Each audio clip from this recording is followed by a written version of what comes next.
Hello,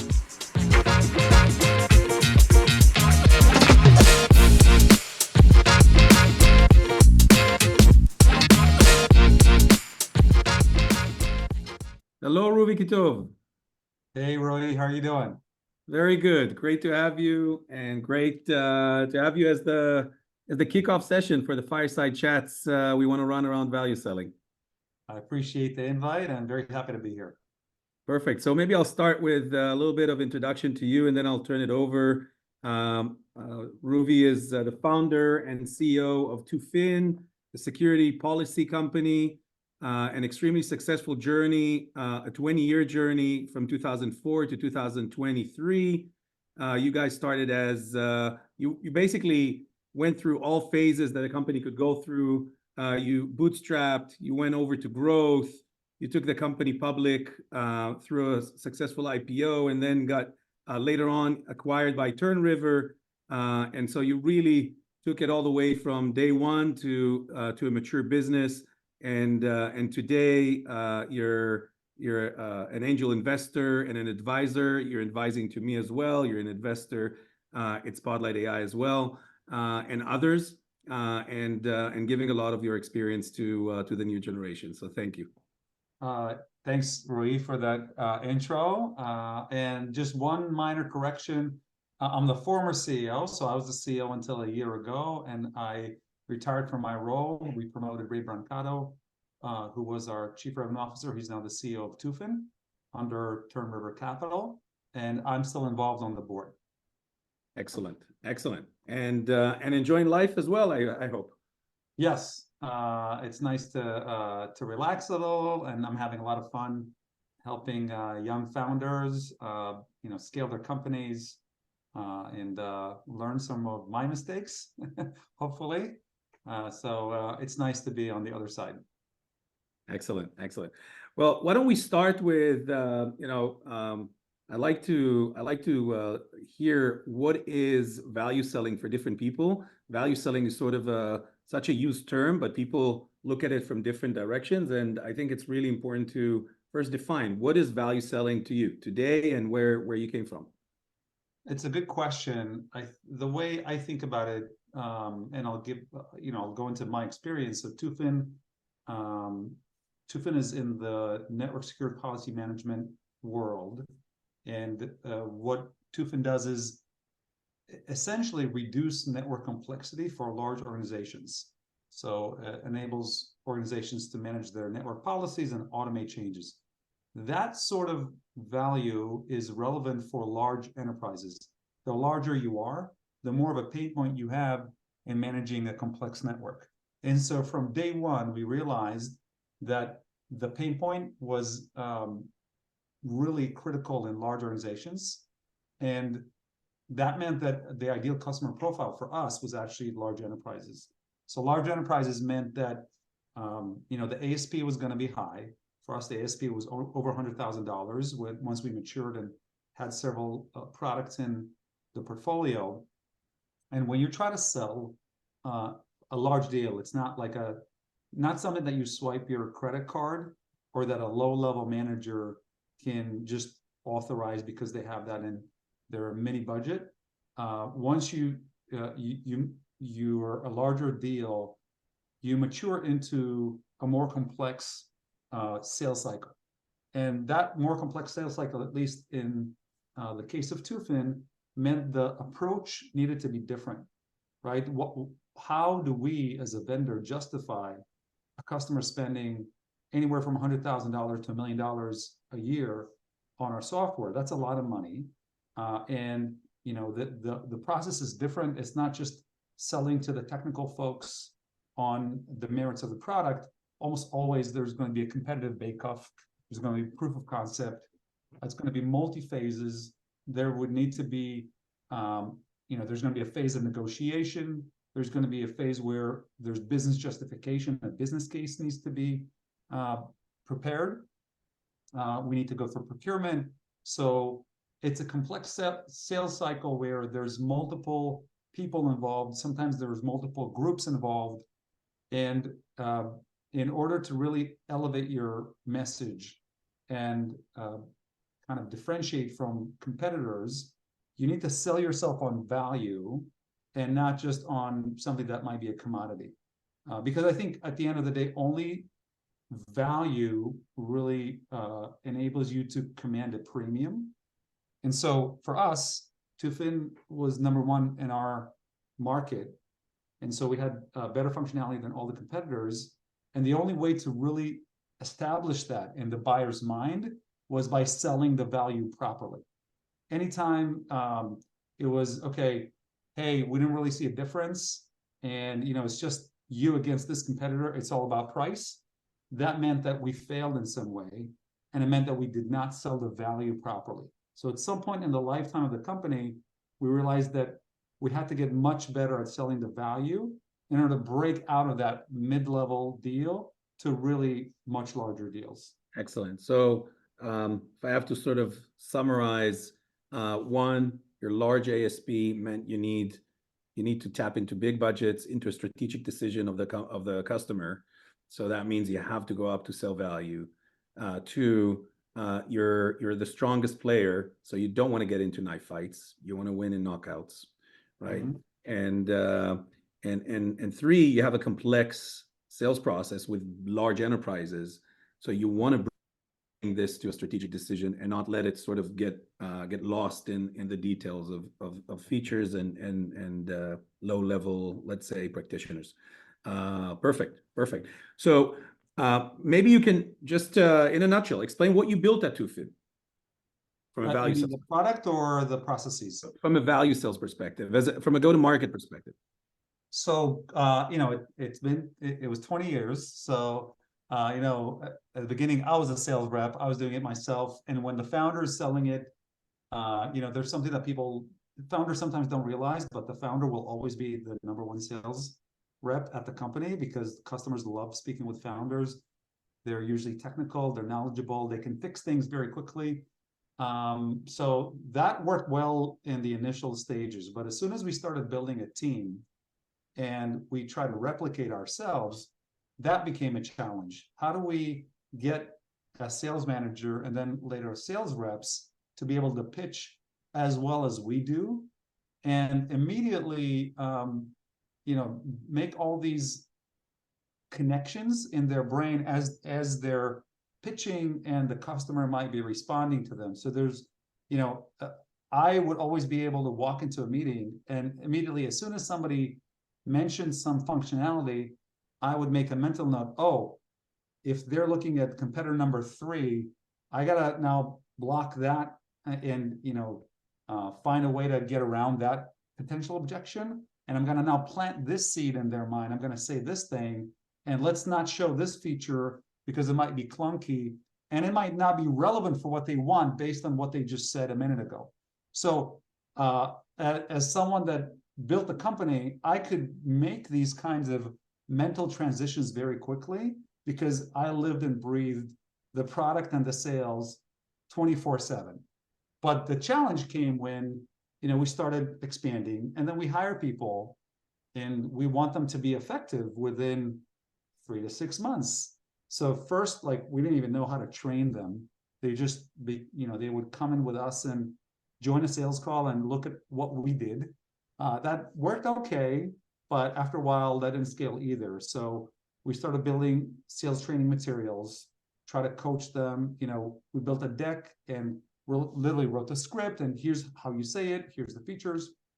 So we started doing more of that, and that got a little better. But then we tried to define better, what are our values? What are the value drivers? Why do customers actually buy Tufin? What is the business benefit beyond it? Because we found at some point that it was fairly easy to pass the technical questions, but then we got one step further. For us, it would usually be an executive buyer, maybe a VP of network, network changes, or a VP of network operations, or a chief information security officer. And they're not sometimes they're technical, sometimes they're not technical. Might be a CIO in a mid-sized organization, and they would ask, show me the money. Okay, nice that you do this thing. I have maybe a mandate to actually cut $50 million of my IT budget. How are you going to help me? All right. And we're asking them to give us more money. So we realized that we needed to build an ROI calculator and business justification, and everything needed to be framed a little bit differently. We also realized that we needed to establish the business benefits very early on, even from the first meeting, and keep repeating them over and over, because you never know who's going to show up to the meeting. And maybe a deck that you send them on the second meeting will be used internally, for multiple other purposes. So Right. all those things, were things that we realized we needed to do at some point.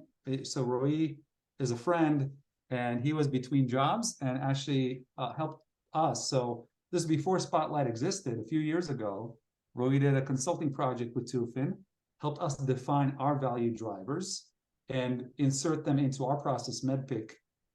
How like at what point do we talk about the values? How do we figure out, hey, this is like we're gonna reach a prospect. How do we even figure out which value driver is important to them? Because Tufin had a suite of products. We did like different products did different things. There was automation, there's compliance, risk analysis. What's important for this customer or even this person at this entity? Maybe we would pitch differently to different people depending on the meeting that we were in. So it started getting more and more refined and sophisticated. And then we started building these into sales plays within the sales organization. So as the sales organization grew, I also learned, I had multiple, VPs of sales that came and taught me how to sell, because my background was in R&D. I was a developer, but as a bootstrap company, we would, always be closing. I started selling myself and, learn from my mistakes. But over time, I learned together with people that worked at Tufin in sales how to fine tune the approach, and value selling is where we reached over time, defining the value drivers and really figuring out, okay, which competitor are we up against? What's the value proposition we're going to show in this meeting or in this meeting? How are we going to put our best foot forward in the account? And also another thing that we cared about, and I mentioned this a few minutes ago, we wanted to get to a point where a new sales rep or SDR or SE would join, and we wanted to have them proficient and really executing well as soon as possible. And we found that without proper training, it might take them literally a year to close a big deal. Right. We wanted to shorten that time frame to be 3 to 6 months, and also to figure out, are they a keeper or not, fairly quickly. We didn't want to wait a year and figure out, okay, these people, like this person can't sell. So we wanted a more repeatable process in everything that had to do with sales training. Excellent. Yeah. And in order to do that, I mean, to create a machine out of your intuition, that's when you really need to codify what you've done. And I remember the conversations we had back then. And in a way, you had a big part in me seeing the repeatable problem that led later on to Spotlight. But at the end of the day, it's really, how do you take what you said, which is the founder-led sales, which is very intuitive. You have all the logical connections in your head. You can't sometimes explain them, but you have them because you've done this for so long. And then you codify them with a company, and you create a machine, a go-to-market machine out of it. Which I think is always like it's amazing to see the impact that such a machine has. And you talk about the SCs and the SDRs and new people coming on board. I think you've also what you did probably created like a common language. So suddenly people spoke the same language. They immediately tuned into, what are we looking for when we meet a customer? What are we listening for? Right? 100%. Yeah, that was important. And also when we did that work, we used that, we launched it at Sales Kickoff and had 2 days of training to immerse people in, this is how we approach it. This is going to be the sales process. These are the messages. These are the personas. Like, how do we approach different situations? And it has to be in sync, because maybe the sales rep will realize, oh, they're asking about a competitor, and then the SE would be the one that's actually planting that landmine against competitor number two, whoever that was. Like it's, there's tag teaming, and you need to really know what you're doing when you're working in this complex sales environment. Yeah, and what I'm also hearing is, the one of the magic moments is when reps really in their maturity, going from a young reps to more experienced ones, is when they learn to listen. They basically give up on pitching and they go to listening, asking questions and listening, rather than just sort of shoving the predefined pitch, whether it's the right one or not for that opportunity. And so what you're saying is, yeah, I mean, you're listening for signals. You hear a signal because of a competitor or because of a need or because of a driver, and then based on that, you branch, you make decisions, and you fit the value proposition, which I think is really where people really get it, right? It goes from a mechanical thing to really being able to impact customers. I agree 100%, and like doing this sort of analysis. It's like open heart surgery on what is the value of your company. What is it actually that we provide to customers, and why do they care?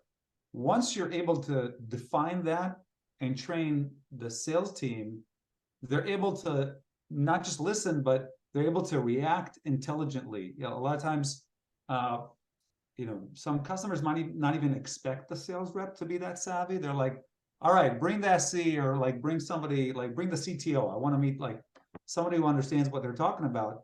But if you have a sales rep that is attuned enough and is able to say the right thing at the right time to hit that customer pain point, that is a key in establishing trust, what like people call trusted advisor. So that the customer would say, hey, this guy knows what he's talking about. I'm going to listen to, like, his opinion actually carries some weight. He's Right. not just trying to push something. To establish that credibility requires you to understand the market well. So part of the work that I know that you guys are doing with your clients is understanding, what are the value drivers? What is this market about? Why do customers care? How do we massage and modify the pitch? And it depends on the customer, the competitors, what industry, what is the pain point of that particular area. And it's super important to do that. Otherwise, it's not one size fits all in a complex sale. Right, exactly. And I think the trick is, on one end, it's not a one size fit all, and on the other, how do you create a machine out of it? A go-to-market machine out of something that is not one size fits all. And that's where the tension is, and I think the interesting stuff comes. So when you look back on the journey, and maybe the last few years, which is where you scaled really the go-to-market team, what are some of the hardest challenges that you remember, and maybe things that you would do differently now in retrospect? I think it's a good question. We would probably do this sort of work sooner rather than later. I mean, we waited to do the value driver definition and value selling and establishing the gates within MedPick and things like that. We waited.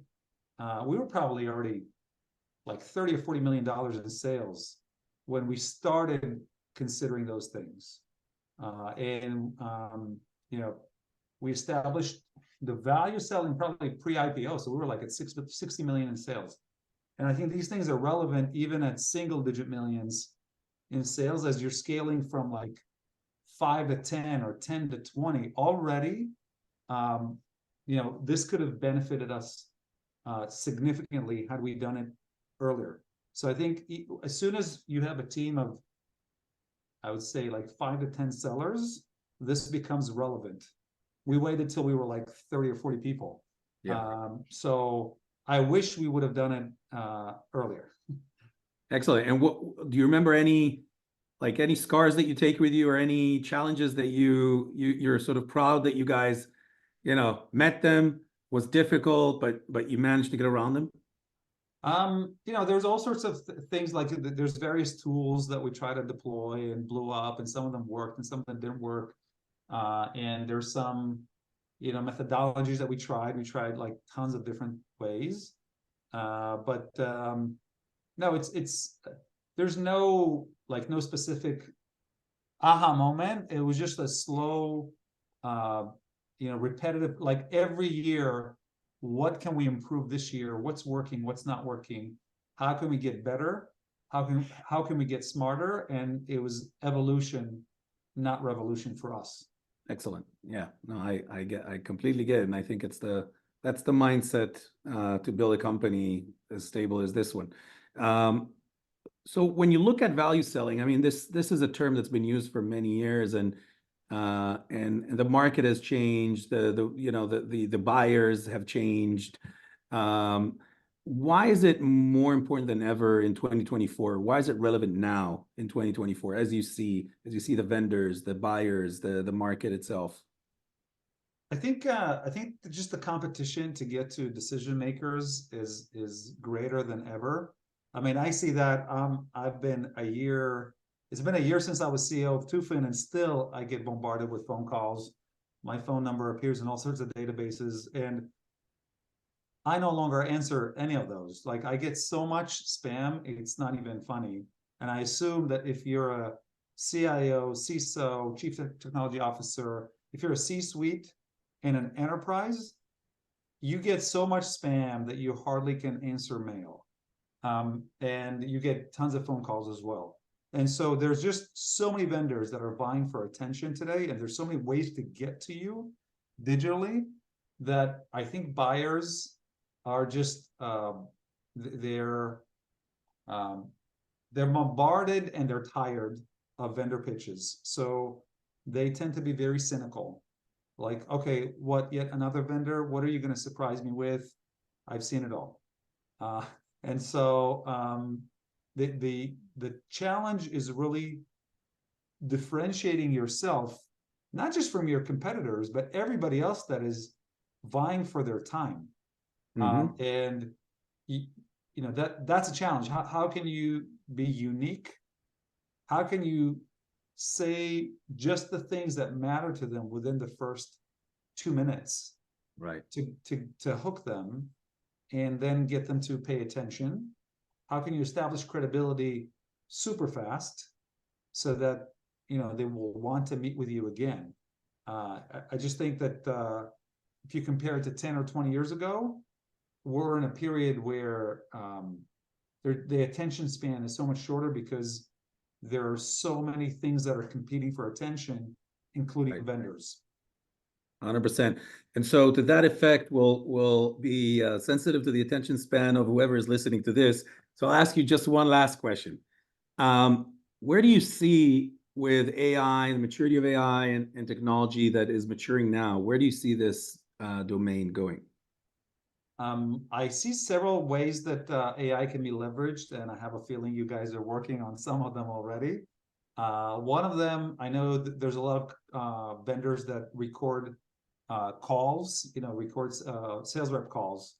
And so those can be transcribed.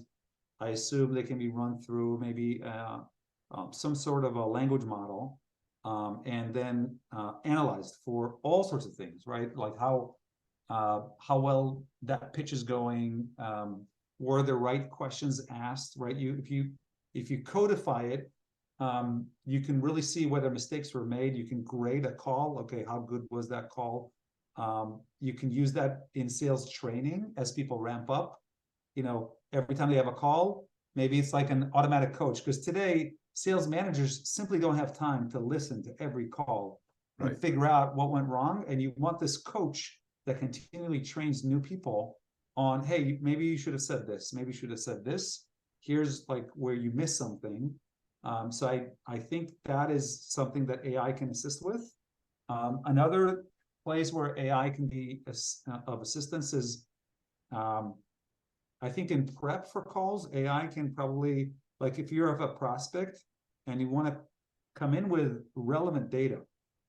So a lot of, like if you're dealing with large enterprise, this might be a public company. They might have quarterly reports. There might be transcripts like of calls of their CEO speaking about their challenges and their strategy. Well, if you can insert yourself and say, well, I noticed in the last earnings call that your CEO spoke about, I don't know, automation. Well, here's how you can automate with my company. And doing that type of research is it requires a lot of skill for sales reps, and it can be done like differently for like every single prospect. It can give you, here's entry points, here's various things that you can use. I think it can also help with automated business plan and ROI generation that is tailored to that customer and already infuses some language that maybe ties to their corporate values, to their corporate strategy. So make it not cookie cutter, but make it something that feels really customized for that specific customer. So those are some ideas that, and I think you guys are working on some of them. Some of them are just where my head is going to. And I think AI generally, I know that Spotlight is very deep into AI. So I think that's going to be a game changer for sales productivity moving forward. Ruvi, thank you so much for this. It's been really interesting. I've known you for years. We've had multiple conversations, but sitting and focusing on this actually, I think is also bringing out stuff we've never talked about. So great to have you. Thank you so much. Thanks, Roi.